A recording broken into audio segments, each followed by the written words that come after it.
Echoes of Us by Cecilia L. Chianti, Chapter 1, A New Beginning. It was the summer 2000, when the heat across most of India reached its peak. But I had just moved to a much cooler place, Meghalaya. I had recently passed my Class X exams and had been admitted into a higher secondary school in this beautiful, misty state. Unlike the rest of India, Meghalaya was known for its frequent rain. Sometimes it would drizzle softly for hours, and at other times it poured nonstop for days. The chill in the air, the smell of wet earth, and the constant gray skies felt like a new world to me, different from my home in Mizoram. To make my daily routine easier, our family had rented a small house near the school. My father had taken a few days off work to help me settle in. On the day of admission, me and my father walked together to school. My mother stayed behind to clean and set up our new home. The school compound was bustling with students, many of them from Mizoram too. As we walked past the crowded corridors, I saw a boy standing with a tall man. He looked about my age, quiet, slightly nervous, but composed. That was the day I met him for the first time. Robert had come with his uncle, Mr. Zachary. Like us, they had traveled from Mizoram and were new to the town. Unlike our family, they didn't yet have a place to stay. They had come straight to the school to secure a seat before worrying about accommodations. When my father noticed them, something about their appearance and manner made him think they must be Mizo too. He approached them politely and asked, "Hi, are you from Mizoram?" Robert's uncle smiled and nodded. "Yes, from Aizawl." My father said, "My name is Joseph, and this is my daughter Jane." The man smiled and said, "My name is Zachary, and this is my nephew Robert. Which stream are you here for? Science, arts, or commerce?" My father asked. "Science," Mr. Zachary replied proudly. "That's what he's good at." While the two men chatted and handled the paperwork, paying fees, collecting uniforms and textbooks, Robert and I stood nearby. I stood beside Robert under the cloudy sky. It was slightly drizzling. I didn't say much at first, but Robert looked at me and gave a shy smile. I returned it just a little and then looked away. We didn't know it then, but that simple smile was the beginning of everything. We were shy and didn't talk much to each other. I stole a few glances at Robert while we waited outside the school office, but neither of us said a word.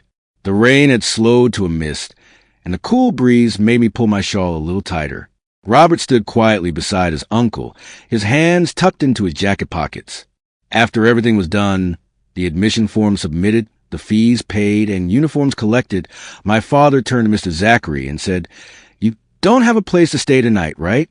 Why don't you both come to our house? Eat with us, and you can sleep there too." Mr. Zachary looked surprised, then grateful. "That's very kind of you. Thank you so much. We didn't expect this." So Robert and Mr. Zachary followed me and my father to our rented house. My mother welcomed us warmly and quickly prepared tea and some snacks. That night, we shared a simple dinner of rice, dal, and fried vegetables, but it felt like a feast after a long, tiring day. Robert sat quietly at the corner of the dining table, occasionally nodding politely at questions. I mostly listened, speaking only when spoken to. The grown-ups talked most of the time about the school, the weather, and how fast things were changing in Aizawl. Later, I prepared a small mattress for Robert in the living room, while my mother arranged a place for Mr. Zachary in the other room. Before everyone went to sleep, my father reminded us, "Tomorrow, we'll go to the market early. You'll need things for the hostel: bucket, blanket, lock. Everything." The next morning, the rain had stopped and the skies looked clearer. Me, my father, Robert, and Mr. Zachary walked together to the busy local market. We bought a plastic bucket, a set of toiletries, some snacks, a new towel, and other household necessities. I helped carry some of the lighter bags, walking beside Robert in silence. At one point, we reached a small bookstore. I picked up a pen and a diary, flipping through the pages. Robert looked over, curious. "You like writing?" He finally asked, his first words to me. I looked up, surprised. I smiled a little. "Yes, sometimes." He nodded, then said softly, "That's nice." Just 2 sentences, but something shifted between us. By afternoon, Robert was settled into his new hostel room. It was small and a bit damp, but clean. Mr. Zachary gave him some final advice, patted his shoulder, and promised to call.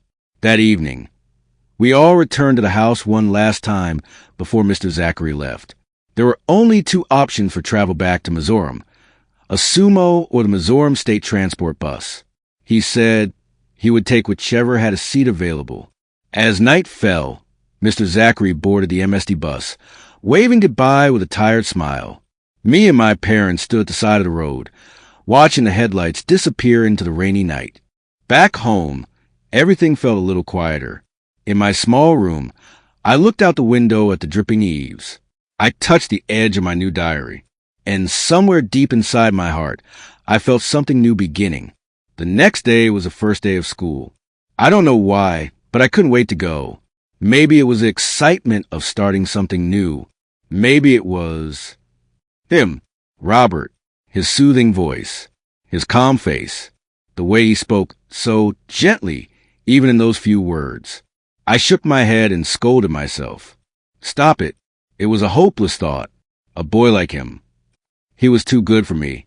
Smart, composed, quiet. I was just me. Still, I found myself walking faster than usual that morning. Since I was in the art stream and Robert was in science, we didn't share many classes. The only times we were in the same room were chapel period, English class, and moral education. Our school was only a 5-minute walk from home, so I didn't have to rush. I took my time, pretending not to care, even though my heart was racing a little. When I reached the hallway, I saw him. Stay tuned, Chapter 2, coming soon. Please like and subscribe.